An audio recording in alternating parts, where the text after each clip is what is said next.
DraftKings Sportsbook is an official sports betting partner of the NFL, and new customers can bet $5 and get $300 in bonus bets if your bet wins. Download the app and use promo code CORNERBACK when you sign up. DraftKings Sportsbook, the crown is yours.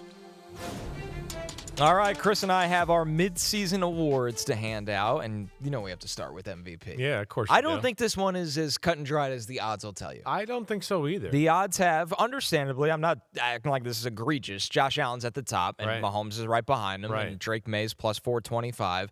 Chris, my MVP is Matthew Stafford at plus 550.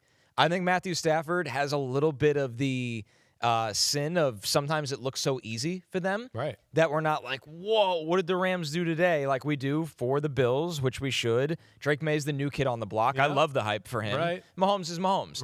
But I think if the Rams finish out this season like I expect them to, the throws he's making, what he does for that team, Matthew Stafford is my MVP this season. Well, we think alike because that's mine as well. Yeah, I went Matthew Stafford as well. I feel like right now we're in a thing of like where it's like the people are like, wait, some of these people, we don't want to give them the MVP, so let's just put Josh Allen and Mahomes up the top.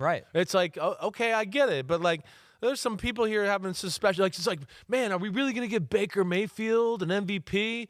Are we really going to give Matthew Stafford or Sam Darnold? Why not? That doesn't sound good next to MVP. So let's come up with a 5-4 quarterback. I mean, again, that's where that doesn't make sense. I mean, you know what I might think about Josh Allen and Patrick Mahomes. I mean, they're two of the greatest ever. I get that. But that doesn't mean you just put them at the top of the list for MVP every year. Right?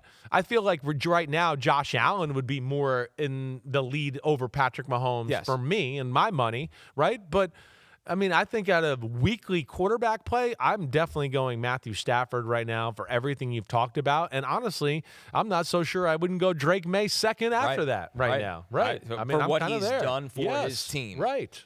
I think the problem is a lot of these odds try to reflect future schedule. And this is the year of parity in the NFL. Where I don't really care as much about that anymore.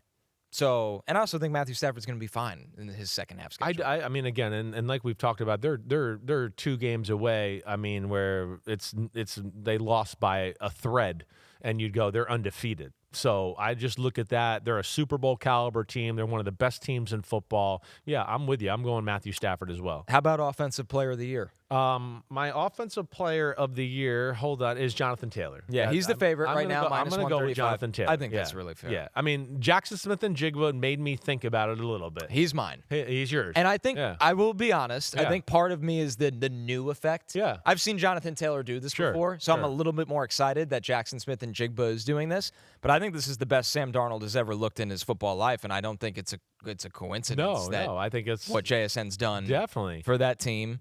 And I think that you can take at times Jonathan Taylor out of the game. I haven't seen a team even come close to taking JSN. No, that's what I love about it. They're awesome because they're just like, they're in your face with it. They're like, we're throwing the Jackson Smith and Jigba. We're designing plays for Jackson Smith and Jigba. I mean, the first drive the other night, what, did he catch 3-4 balls on the first drive? Or they're all just little game plan things? They were like, we know how they're going to play, and we're going to use these plays and see how they adjust, and we're going to get him the ball and get him going. So, yeah, I mean, I'm with you there. That was my second choice. I will go with Jonathan Taylor for now, though. Defensive Player of the Year, Chris, is a little more challenging. Yes, it is. It's pretty open. Micah Parsons is plus 165. Myles Garrett's plus 250. Hutchinson's plus 425 before the board opens up. Did you have a clear pick here? I'm going with Myles Garrett. So did I. Did you really? Yes. Yeah, I don't give a damn what the team's record is. That's my whole thought. Like, stop all that crap. This is defense first off. So, like, winning's not a stat for a defensive end like it is quarterback. All right? It's ridiculous. And I kind of go with defensive guys, go with a little bit of the theory of, like, on a weekly basis, who are we talking about the most right now? And it's Myles Garrett almost every freaking week. He is leading the charge. Micah's awesome. I get it. But I don't think he's been as consistently awesome as Myles Garrett has been this year. I agree. Yeah. Myles Garrett, it's just, he's just buried by a bad team. Exactly right. But I try, for this one specifically, I tried to put myself in the shoes of an offensive coordinator and say, who would I fear the most? Right. And then it became very easy for me. Right. I was like, it's Myles Garrett. I fear him the most. Yeah. I think that's fair. You know, I mean, Micah's right up there with him, but I don't think it's to Myles. Myles Garrett has become not only the pass rushing force, but he's also a force in the run game as well. I mean, he does it all. So, yeah, I'm going to go with Myles Garrett as well. Yo. Thanks for watching, homies. We are now in the NFL season here on Chris Simms Unbuttoned. Hit subscribe to get our weekly picks, game recaps, film deep dives, and much, much more. Thanks again for watching. Subscribe, rate, review. Peace out. You know where to find us.